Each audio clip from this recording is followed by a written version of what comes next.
প্রত্যেক নামাজের পরে পড়বেন রাব্বিরহামহুমা কামা রাব্বায়ানি সগীরা। আল্লাহ পাক শিখাচ্ছেন, বান্দা তোর মা বাবার জন্য আমার কাছে দোয়া কর। আল্লাহ রব, আয় আমার প্রভু, আমার মা বাপ যেমন ছোটবেলায় আমাকে স্নেহের কোলে লালন পালন করেছে, আয় আমার আল্লাহ তুমি আমার মা বাপকে তোমার রহমতের কোলে লালন পালন করো। আল্লাহ রাব্বুল আলামিন বলে, বান্দারে وَوَصَّيْنَا الْإِنسَانَ بِوَالِدَيْهِ إِحْسَانًا حَمَلَتْهُ أُمُّهُ كُرْهًا وَوَضَعَتْهُ كُرْهًا।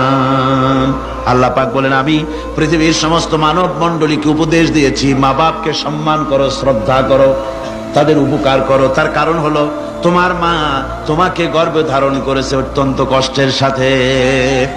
আল্লাহ বলতেছেন, মা তোমাকে গর্ভ ধারণ করেছে অত্যন্ত কষ্টের সাথে। এর